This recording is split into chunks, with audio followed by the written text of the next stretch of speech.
उत्तर प्रदेश के एक पुराने गांव भैरमपुर में हर अमावस की रात एक अजीब सी आवाज गूंजती थी। कहा जाता था कि रात के 12 बजते ही गांव के पुराने चौपाल पर एक औरत, उसके पैरों में घुंघरू होते जो अपने आप बजते रहते। जो भी उसे देखने की कोशिश करता उसकी आंखें हमेशा के लिए अंधी हो जाती थीं, या फिर वो अगले दिन मृत पाया जाता था। ऐसे ही एक दिन मानसी अपनी दोस्त सुरभि के साथ उसके घर पर सो रही थी। तभी अचानक घुंघरू की आवाज आने लगी। सुरभि ने मानसी को देखा और बोली, अरे डरने वाली कोई बात नहीं है, जब तक हम बाहर ना निकले हमें कुछ नहीं होता। ये रोज रात को बजते हैं, जाने कौन नाचता है रात को, वो भी घुंघरू और पायल पहनकर। और तुम लोगों ने कभी पता करने की कोशिश नहीं की कि आखिर ये है कौन?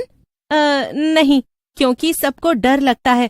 सबका ये मानना है कि ये कोई चुड़ैल है जो रात को ऐसी हरकतें करती है, और जब बात चुड़ैल और भूतों की आती है तो कोई भी डर जाता है ना। हाँ, ये तो है, लेकिन एक बार पता तो करना ही चाहिए ना कि आखिर ये कौन है। क्या पता कौन है? फिर सुरभि उबासी लेकर सो जाती है, लेकिन मानसी उस आवाज की वजह से सो नहीं पाती है। कौन है ये जो रातों को नाच रहा है? मेरा मन मचल रहा है। सुरभि को जगा दूं क्या, या खुद ही देख कर आऊं?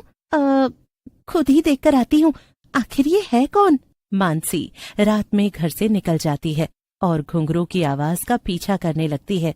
पीछा करते करते वो एक जगह पहुंचती है तो देखती है कि एक बहुत ही सुंदर सी लड़की पैरों में घुंघरू बांधे नाच रही है।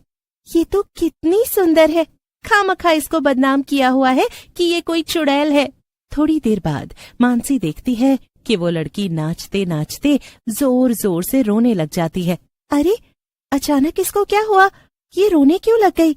जाकर पूछो क्या? मानसी उसके पास जाती है और वो लड़की सर झुकाए रो रही होती है। मानसी धीरे से पूछती है, क्या हुआ आपको? आप इतना अच्छा डांस करती हैं, फिर अचानक रोने क्यों लगी?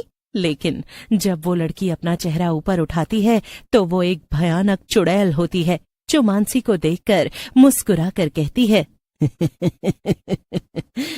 क्योंकि मैंने तुझे यहाँ आते हुए देख लिया था, तुझे पास बुलाने के लिए कुछ तो करना था ना मुझे, हाँ? बोल, अच्छी एक्टिंग कर लेती हूँ ना, हाँ?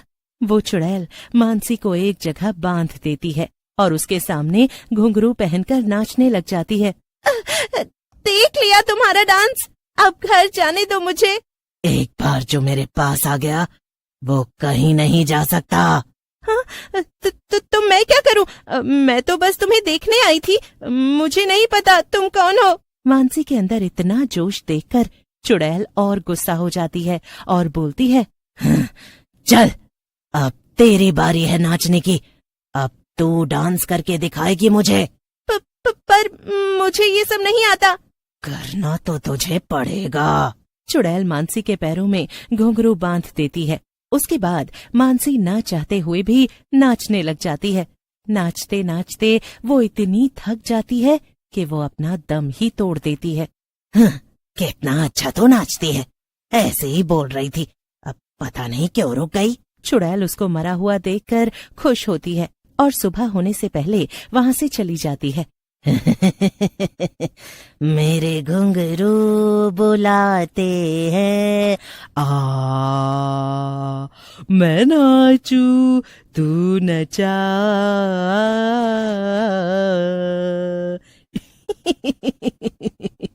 रघु गांव का सबसे जिद्दी और निडर लड़का था।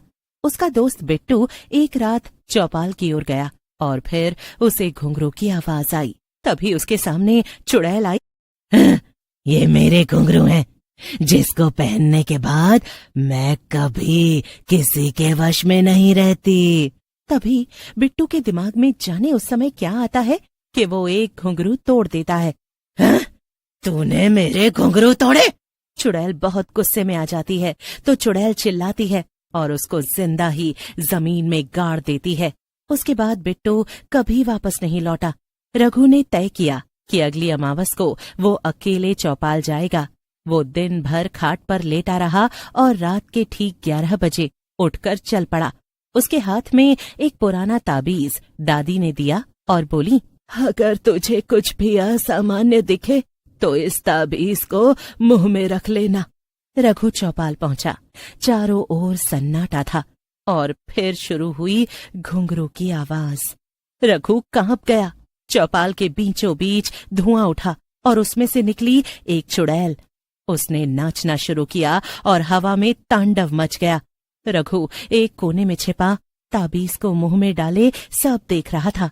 रघु दबे पांव वहां से निकलने लगा, लेकिन तभी एक घुंघरू उसके पैरों से टकरा गया और आवाज आई, तूने मेरे नृत्य को देखा? रघु जड़ हो गया।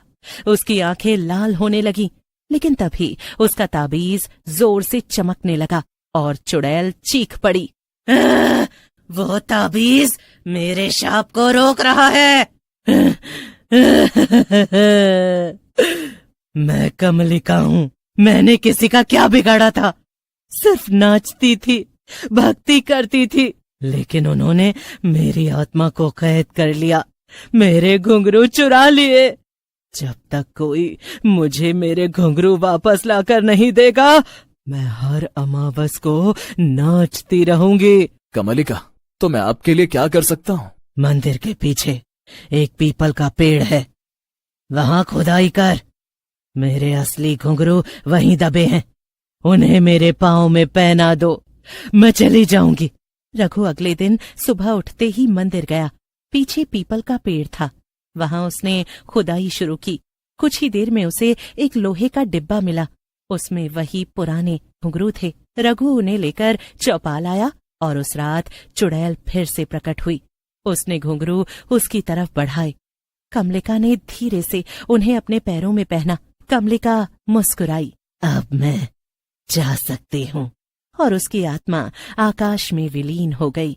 1 साल तक सब कुछ शांत रहा, लेकिन फिर एक नई अमावस की रात आई और एक नई आवाज। प्रिया एक घुंघरू पहनकर अपने रूम में खुद को देख रही थी। प्रिया गांव के नए स्कूल में एक लड़की थी। उसने रघु से कमलिका की कहानी सुनी और खुश हो गई और कहने लगी, काश मैं भी कमलिका जितनी सुंदर नृत्यांगना बनती। प्रिया को लगा जैसे उसको लॉटरी मिल गई। उसने सोचा आज रात वो उसे बुलाएगी, जो देवदासी थी। अगली रात वो लापता हो गई। तीसरी रात गांव की दहलीज पर एक अजीब सी हवा चलने लगी, जो चारों तरफ बस घुंघरू बजा रही थी। उसके बाद वही चुड़ैल देखी गई जो देवदासी थी। वो पूरे गांव में डांस कर रही थी। उसके पैरों में वही घुंघरू थे। चुड़ैल ने एक साथ काफी लोगों को मारना भी शुरू कर दिया। चुड़ैल को किसी को छूने की जरूरत नहीं थी, बस उसके नृत्य को करने भर से ये शाप फैलता था। रघु ने आंखें बंद की और अजीब टेढ़े मेढ़े स्टेप्स में उल्टा नाचना शुरू किया। नहीं, ये नृत्य नहीं, ये मेरा अपमान है। फिर उसने घुंघरू उठाकर आग में फेंक दिए। चुड़ैल की आत्मा एक बार फिर धुएं